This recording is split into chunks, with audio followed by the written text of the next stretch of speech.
Assalamu alaikum wa rahmatullahi wa barakatuh. This is your brother Khalid Yunus Usman, and you are watching Khaludi English Updates, English for Beginners Lesson 4. Cashirka aad la socotay hadda waa cashirkii afraad ee loogu talagalay ardayda Englishka bilowga ah ee hadda bilaabaysa. Haddii aad marti inagu tahay ama videogan yahay videoga kugu horeeya, waxaan kugu dhiirigelinayaa inaad soo daawato saddexdii video ee videogan ka horeeyay. Haddii saddexda video aad soo daawatayna kusoo dhawow cashirkaagii afraad arday, waan kugu soo dhaweynayaa. Cashirka maanta waa cashir ku saabsan agabka ama qalabka ama waxyaabaha aynu ku isticmaalno musqusha ama qolka qubeyska ah. Waa waxyaabaha muhiimka ah ee aan laga maarmin. Arday, waxaan ku xasuusinayaa inaad intaanad videoga toos u bilaaban aad soo qaadato buugaaga, aad eegto sawirka iyo magaca iyo macnaha aan siinayo shay walba oo videogan kaaga soo bixi doona, si aad ugu xasuusatidna aad ku qoratid buugaaga wixii aanad fahmin ee su-aal ahna aad iisoo dhigto qeybta comment sectionka. Shayga u horeeya ee aynu ku bilaabayno cashirkayaga waa kaa hadda kaaga soo baxay sawirka ee kuu muuqda. Waxaa la yidhaha sink. Badana waxaad ka helaysaa shaygan maqaaxiyada ayaa badana laga helaa, oo waxaa loo isticmaalaa in faraha lagu falxasho. Cuntada markaa cunti kadib waa qeybta aad faraha ku falxalinaysid. musqulooyinka ama suuliyada qaarna waa laga helaa. Isagana waxaa loo isticmaalaa in faraha la iskaga dhaqo. Mararka qaarna waxaan u isticmaalnaa cadayga, markaan cadayanayno oo kale ayaan meeshan imanaa. Waxaana loo yaqaan sink ayaa loo yaqaan af English.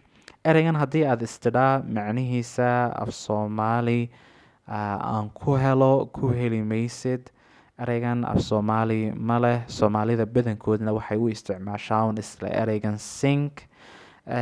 Wuxuu ka mid yahay ereyada aynu kasoo amaahanay ama aan kasoo qaadanay luuqadda Englishka, sida mobile ama computer oo kale. Macno ma leh. Sink unbaynu u isticmaalnaa. Waa sink, sink.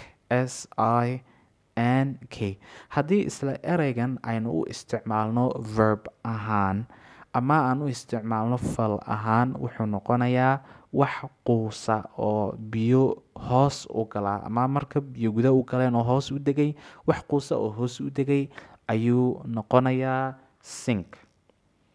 Shaygan kale oo inoogu xiga sink waa hadda kuu muuqda ama kuu soo baxay, waxaa la yidhaha af English bathtub ayaa la yidhaha af English. Badana waxaanad ka helaysaa qolka lagu qubeysto. Shayga aad arkaysid sida saxanka u eg, biya lagu shubaa, saamuun iyo wixii loo baahnaana waa lagu darsadaa. Qofku meeshaas ayuu ku dhexdhacaa, jidhka ayuuna u isticmaalaa. Bathtub waa shay lagu meedho lana dhexgalo. Sawirkan kale inoogu xiga bathtub, isagana waa shay aada u muhiim ah, aanad ka heli musqulaha badankood. Af English waxaa loo yaqaan toilet seat. Buugta qaarna waxay u dhigaan keliya toilet waa kursiga lagu fadhiisto musqusha marka aad geshid. Waxaana loo isticmaalaa in lagu saxaroodo ayaa loo isticmaalaa. Toilet seat Soomaalida qaar, inta Jubuutiyaanka iyo inta kaleba Soomaalida qaar ama badankoodba waxay ugu yeedhaan ereyga lavabo. Toilet seat, lavabo.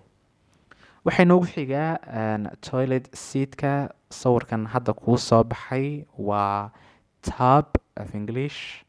Tub isagana waa shay muhiim ah oo aan laga maarmin, kana helaysid musqusha ama qolka lagu qubeysto. Badana waxaad ka helaysaa agagaarka ama meelaha u dhow sinka. Waana qasabad, waa lagu falxashaa, biya laga dhaansadaa iyo wixii la mid a ayaa loo isticmaalaa. meelo ka baxsan musqushana shaygan waad ka heli kartaa. musqulaha casriga waxaad ka heli kartaa oo badanaa ku jira amaad arki kartaa ilaa iyo 3 ama 4 tab.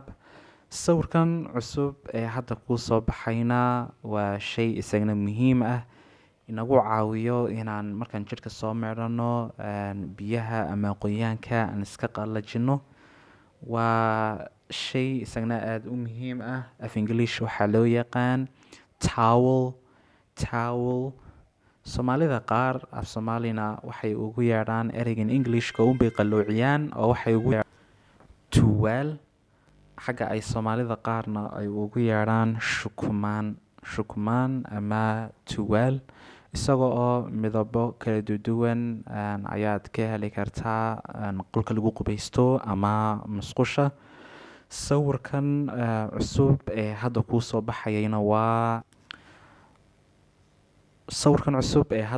baxayana waa toilet paper.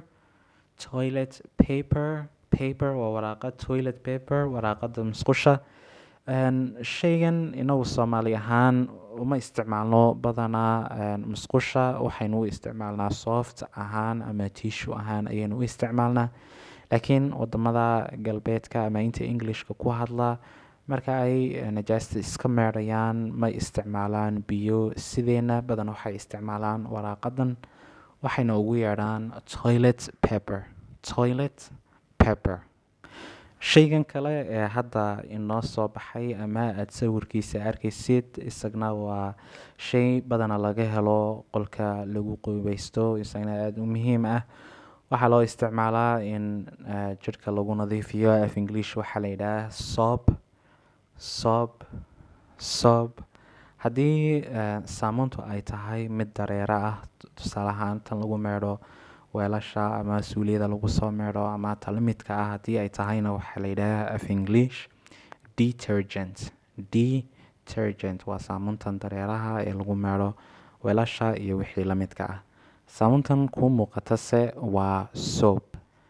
shaygan cusub ee hadda kuu soo baxay isagna waa shay aada u muhiim ah, inkastoo badanaa aan laga helin musqusha, laakiin waxaa loo isticmaalaa marka ay biyo meel ku daataan oo kale in biyaha lagu masaxo ama lagu qaado.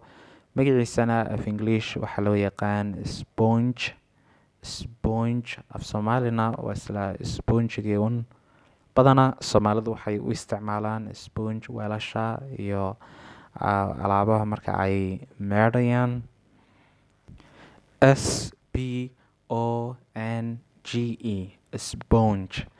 sponge shayga inoogu xiga ee aynu isla daawanayno oo aan ka helno badanaa isana qolka lagu qubaysto, badanaa waxaa ugu badan ragga oo isticmaala shaygan. waxaa loo yaqaan af English comb. bidu waa silent, lama akhrinayo. comb waxaa loo isticmaalaa timaha marka aynu soo meedhano inaynu ku feedhno ama aynu ku shalaysano. af soomaali waxaa loo yaqaan saqaf, feedho ama shanlo waa lagu feedhaa. sawirkan cusub ee hadda kuu soo baxayna waxaa loo yaqaan hair brush. isagna badana waxaa u badan oo isticmaala dumarka. waa isagna shay aada u muhiim oo laga helo qolka qubayska. timaha ayaa lagu feedhaa, laguna shalaystaa dumarka ama ciddii timo badan ayaana isticmaasha. waxay noogu xigaa oo sawirkan hadda kuu soo baxay, isagna waa shay aada u muhiim ah, waxaana ku badan ragga ayaa ku badan. waxay u isticmaalaan inay iskaga xiiraan ama iskaga jaraan timaha aan badana loo baahnayn. af English waxaa la yidhaha razor. dadka qaar waxay iskaga xiiraan gadhka, dadka qaarna waxay iskaga xiiraan timaha lugaha iyo meelaha kasoo baxbax. af English waa razor ama madiisha lagu xiirto. sawirkan kale ee hadda kuu soo baxay ee aada arkaysidna waxaa loo yaqaan af English mirror. waa muraayadda. muraayadda aynu isku eegno markaan ilkaha cadeynayno ama dibadda aynu u baxayno badana musqusha waxaa lagu dhajiyaa ama aad ka helaysaa agteeda siinka. waa muraayad size badan, size kala duwan, qaabab kala duwan ayay leedahay, tu yar iyo tu weynba. Mirror waa muraayadda. Mirror waxaa inoogu xiga shaygan hadda kaaga soo baxay shaashadda, isagana waxaa la yidhaha af English nail clippers. waa shay muhiim ah. Soomaalidu inunbaa dhigataa musqulaha, inna waxay iska dhigtaan guryahooda. nail clippers waa jamac marka uu yahay, waa cidiya gur. nail waa cidida, clippers cidiya gur, cidiya gur. Shaygan kale ee hadda kaaga soo baxay isagna shaashadda, waa shay musqulaha qaar la dhigto, musqulaha sida casriga u dhisan waxaana dhigtaa oo badana isticmaalaa dumarka. waa miisaan, waxaa loo isticmaalaa in miisaanka jidhkaaga lagu miisaamo. waxaanaad ka helaysaa musqulaha magaciisu waa scale. scale af Soomaali scale, scale. sawirkan kale ee isagna hadda kuu soo baxay waa sawir aad muhiim u ah, oo isagna waxaa la dhigtaa inkastoo ayna wanaagsanayn inaad digatid musqusha. Soomaalida qaarse way iska dhigtaan. waxaana badanaa la dhigtaa musqulaha sida casriga u samaysan ee siinka iyo leh. meelaha agtiisa ayaana la dhigaa. waa toothbrush of English. toothbrush af Soomaalina wuxuu noqonayaa caday. toothbrush. vocabularygan inoogu xiga ee hadda isagna kuu soo baxay waxaa loo yaqaan af English toothpaste. toothpaste. shaygan wuxuu leeyahay buraandiyo iyo magacyo badan oo kala duwan. waana saamuunta lagu cadaydo ilkaha. Soomaaliduse maadaama uu kusoo horeeyey brandka ama magaca Colgate, waxay u yaqaaniin shaygan Colgate bay u yaqaaniin. af English waxaa la yidhaha toothpaste. toothpaste. marka aad supermarketyada iyo meelaha aad ka adeeganaysid, haddii wadan luqadda Englishka lagu hadlo aad joogtid, Colgate iyo brandiyada magacooga haddii aad sheegto laga yaaba in lagu siin waayo. laakiin haddii aad tidhaah toothpaste waa lagu fahmi saamuunta inaad uga jeedid. kadibna brandka ayaad raacinaysaa. signal toothpaste, Colgate toothpaste iyo wixii lamid ah ayaad dhihi kartaa. tan waa toothpaste, saamuunta ilkaha.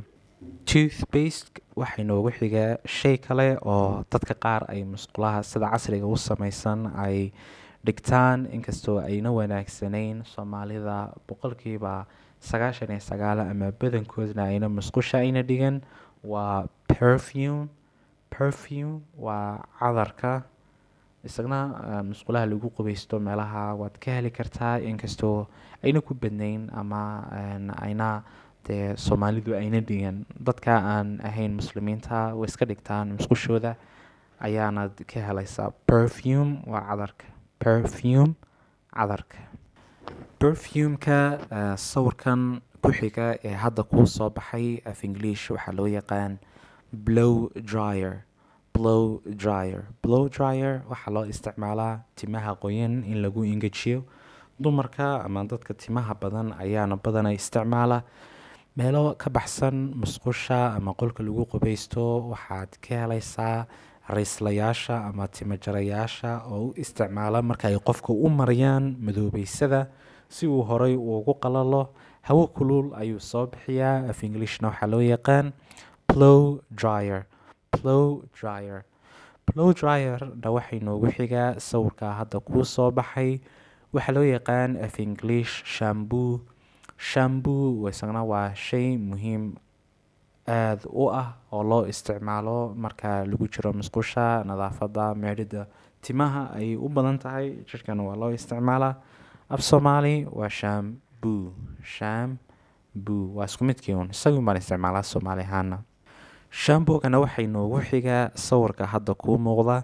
waa shay dhulkana la godlo lagu sameeyo, musqulaha qaarna gidaarka lagu sameeyo. Af English waxaa loo yaqaan tile.